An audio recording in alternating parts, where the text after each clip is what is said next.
it's not just, just marketing NFTs, it's also just I understand NFTs myself, so I actually want to profit from it.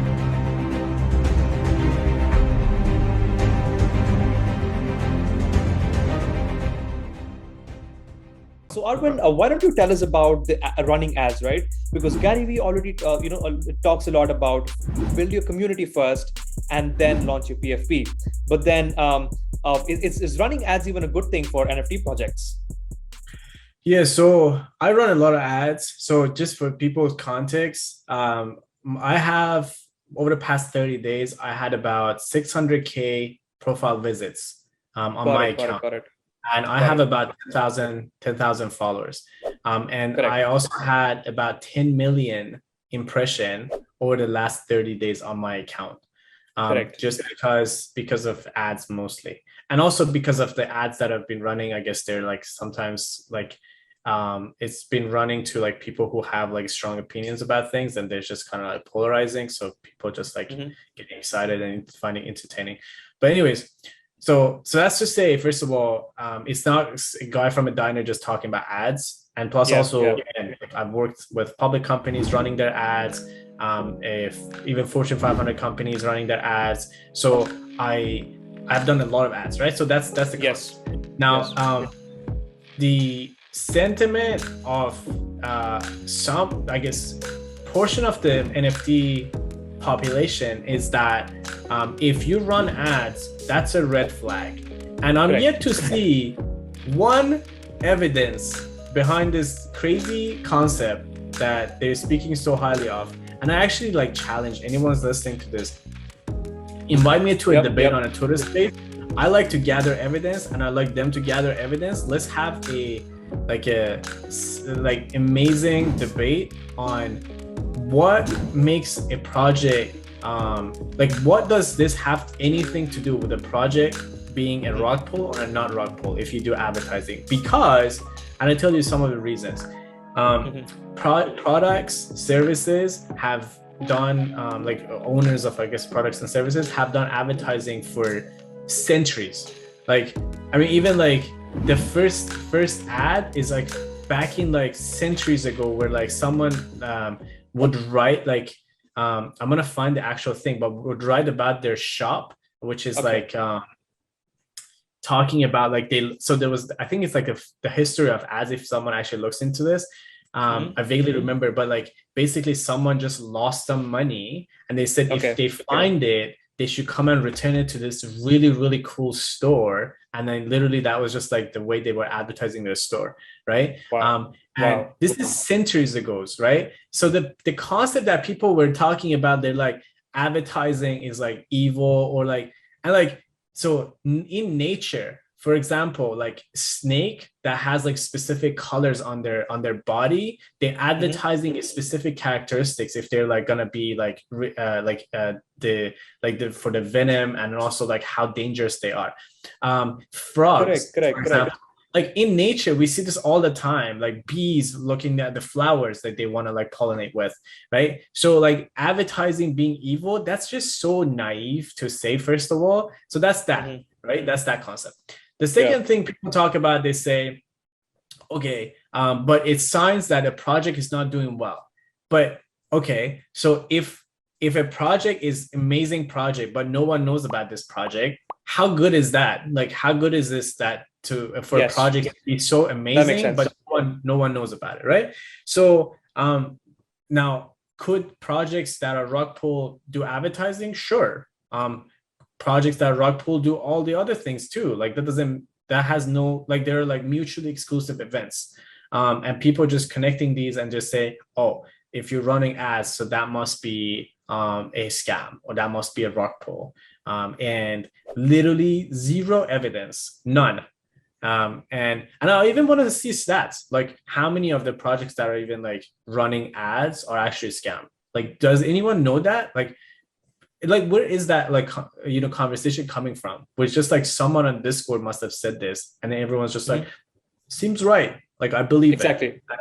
Right. And that's how it went on. So just like how, like, why is it that we always do like 10,000 collection size? It's just because like CryptoPunks did 10,000. Why are we not just doing like 11,000? Right. Correct. You know what I mean? Like that's just like these random things that just got created in this space, and then people are just thinking about. Or like, why is it that, for example, we need to have like utilities right now? So like there are artists out there that they don't have utilities. Why are we forcing them to have utilities? Like they don't want to have utilities, right? Just like Goblin Town, where they were like, we're not gonna have any utilities. I think that's fine. Like I think some projects gonna have zero utilities, and that should be fine. But as long as they communicate it and they say, hey, look, we can't afford to have utilities. We don't want to do utilities. We don't care about it. It's fine. Like that's just your project. That's what it is. Like some people are just going to be interested in that because of your art, because of your people, whatever reason, right?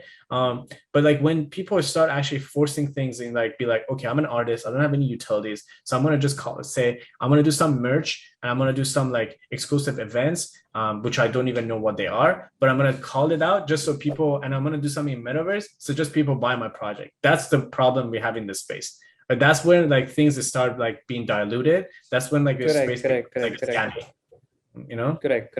So I think advertising, the part about advertising that you said, I think is correct, right? Because what's the point of having a project and people not even knowing about it, right? That's where the advertising part comes in. So I have another question, Arvin, and it's a little controversial because I've seen it on on your comments. I've seen it people spreading FUD, and also some of your Twitter comments. So people say that you're definitely on Forbes, right? You've been on featured on Forbes and everything. So people say that that was an article wherein you paid money for, and what's your thoughts on that? Yeah, so both. I get that for I guess articles, and then also speaking events too. So for speaking events, lots of them are paid right now in the NFT space for anyone who's a speaker. Correct. I've never paid a single one to speak at any events at this point. I actually have no problem with paying. I'm just saying like people have actually paid me to actually go speak to. So, so that's as far as the speaking engagement. And they can verify with the conference provider. Correct. Anyone wants to. But when it comes to publications, the specific publications you talk, so some publications I get requests from people, like for example, there's like Telegraph, there is what else just recently happened? There was like one big publications, I can't remember now, but like there's some that just like people come to me and I have a publicist where I just basically give my opinions and it gets published, and it's like lots of them too. But those specific ones like Forbes and USA Today, they are paid. I tell people like they are paid, and then people like, but why would you? But like, why is it like? So that must be like scam, or like, it's not. Like people been paying to be on different platforms for years. Like this is and actually I think on USA Today, literally I think twice or three times it reads this is a sponsored content. So I don't know why people have any confusion around this being not sponsored or like me not paying for this. Like it literally says in the article, says like I have paid for that. And I would do again. Like it's completely fine to me.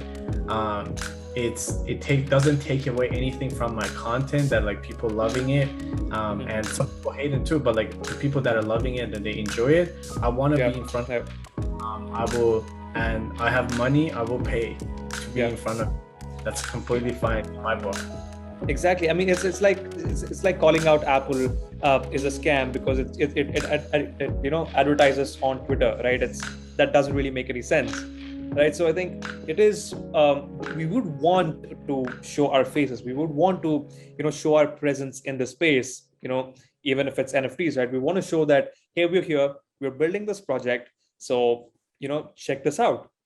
We're creating something. So do check this out. And I think it's always been there. And, us talking about the evolution of advertisement and, boiling it back down to, the dawn of, human beings, and adding human nature into this, it just makes it more clear that that's how business is run. Because sometimes you would want to let people know and you want to target the audience, right? So that's a great topic. And now I want to digress a little bit and talk about famous people, right?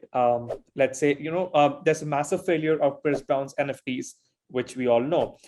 Now my question is, they have the clout, right? They have 115 million followers on Instagram. They have massive clout, people who love them. They've built it for years, even decades. Why aren't they able to sell their NFTs? Yeah, so not to be named, but there are like people from like Hollywood that I've been in conversations with, like AAA Hollywood, not talking about, like someone just like, I don't know, just got into Hollywood for like, I don't know, some weird purpose. Like literally like people you watch movies like all the time, you know them for sure. They have like, Correct. of followers. So sometimes that's what they do. Like they trying to like do Web2 marketing. They're like, well, I have so many followers, I'm just gonna make a bunch of posts, and it doesn't work. So I think like one that I wasn't involved with, like Kevin Hart, just recently did one and it just bombed, right? So correct me if I'm wrong, but I think like from what I've heard, I didn't even look into that project as much, but from what I've heard is that they didn't sell out, they didn't do really well. So it can happen if you don't have like the pieces, which are the narrative of the like the story of the project, the story of why you created the project, the presentation of your offer, like why your utilities are great, or what is the reason for people joining this project. The branding has to be on point, and then you need to have a community. You need to have Web2 community, Web3 community, both of them, you need to have like credibility, so like publications, NFT calendars, so on and so forth. If you have all those pieces, you may still not sell out. Like it's still not sell out, but you definitely like don't sell out if you just not even go in that direction, right? And so that's what's happening with some of these people, is that like big names, but they don't really like follow the Web3 marketing. And they're just not successful. They could have the coolest art, or they could have the coolest utility, but all pieces have to be there. You can't just like randomly just launch in a Web2 fashion. Correct. So, I mean, do you think there's also incredible passion that is required for you to be in the space? Because we all know Snoop Dogg is doing great, right? And he knows his, people in his Discord by their Discord usernames, right? So, don't you think it gets? I mean, if you're so much indulged into that project, and that's when you have incredible passion, you want to create a community, and the NFTs is the second part, right? You want to do the first part, the building the community. You think, people with clout or celebrities they don't want to build that Web3 community, and they're just jumping to the, selling out the first part? Yeah, sometimes they just want to be relevant. So a team, for example, for them actually manages the whole thing, so they don't get to sometimes they don't even know what NFTs are, right? So like that's another thing. It's like they really don't have that much knowledge, but their team is telling them, hey, we want to be relevant, it would be like additional source of revenue, so let's just like launch an NFT project, and then so they go on and do that, right? And then but they don't have time. Like they already have, the reason they have like millions of followers just because they spend their time in like what they're really good at, which hasn't been the NFT. Otherwise they would be NFT like influencers, right? So they need to actually do that, which makes sense. Like there's nothing like I would never, like one of the things that I found is like in this space is like on Twitter, not the actual people, but like on Twitter, 80% of conversations about pointing at people saying like, you did this, you did that, right? Which makes no difference. Got it. Makes zero difference. If anything, we will go backward. But what we need instead is actually like, okay, what are you building? When is your collection? What problems are you solving? Like that, those kind of things. I think that would be like a lot more helpful in the Web3 space, which I always talk about them on places I go, and I actually solve problems myself. I build things myself. I'm having my own collection coming out soon, in a few weeks, and so like that's the active role I like people to take, versus like looking at people be like, oh, they suck. And so, but going back to your question, so it's not enough to be a celebrity. It's not enough to just have lots of followers. You need to have all the pieces. Correct. So, I also want to talk about, your personal brand, right, which is Soldout NFTs. So, most important part is, let's say I'm starting a project. So, and you are charging, right? You are charging for it, and you're charging fair, which is a because the equivalent to the value that you're providing, and it is also a little more. It's a premium than other marketing agency that might not even do a great job. So I just start a project. I've hired a smart contract developer, and I've hired an artist, and so I just pay you the money. And do I just sit down and chill? Can I do that? Yeah, no, like I don't have that kind of service. Yeah. But I have, for example, I'm a CMO for a project right now, for one project currently. And I could probably just take on maybe one more, and that's it. Like, I can probably do 2 at a time, max. It's just hard to do a lot.